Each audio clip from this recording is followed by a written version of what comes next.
മീലാദ് സമ്മേളനത്തിൽ പ്രസിഡന്റുമായി ബന്ധപ്പെട്ട് നിങ്ങൾ കാട്ടിക്കൂട്ടിയ തമാശകൾ എന്തൊക്കെ? പാവം തോന്നിപ്പോയി, ഇന്റെ ഒരു ഉസ്താദാണല്ലോ എന്ന് വിചാരിച്ചിട്ട്.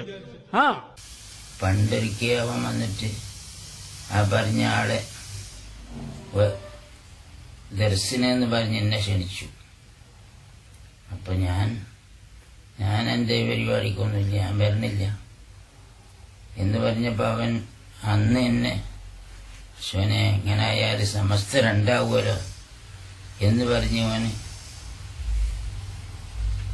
ഭീഷണിപ്പെടുത്തി.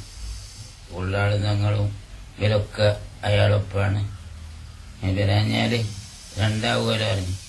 പിന്നെ ഉള്ളാള് ഞങ്ങളും ആ പരിപാടിക്ക് പോയിട്ടില്ല, എ പി ഉസ്താദും ആ പരിപാടിക്ക് പോയിട്ടില്ല. അപ്പോ ഇങ്ങനെ എന്റെ വർത്തമാനത്തിൽ എനിക്കൊരു വിശ്വാസമില്ല. ഞാൻ പറഞ്ഞാലും സമ്മതിക്കുമെന്ന് എനിക്ക് അഭിപ്രായമില്ല. ഞാനൊരു നല്ലൊരു ഹസനിമാരെ കൂട്ടത്തിൽ അവനെ കാണുന്നില്ല. നല്ലൊരു ഹസനിമാരെ കൂട്ടത്തിൽ അവനെ കാണുന്നില്ല. ഞാനൊരു നല്ലൊരു ഹസനിമാരെ കൂട്ടത്തിൽ അവനെ കാണുന്നില്ല. ഞാനൊരു നല്ലൊരു ഹസനിമാരെ കൂട്ടത്തിൽ അവനെ കാണുന്നില്ല. നിന്റെ ഉസ്താദ് തന്നെ നിന്നെ അവഗണിച്ച സ്ഥിതിയിൽ നിന്റെ ഉസ്താദ് ഇനി ആരാണെന്ന് നീ തന്നെ പറയുന്നത് കേൾക്കുക.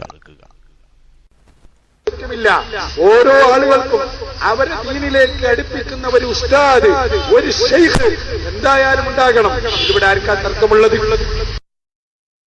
അബൂ യസീദ് ബിസ്താമി തങ്ങൾ പറഞ്ഞത്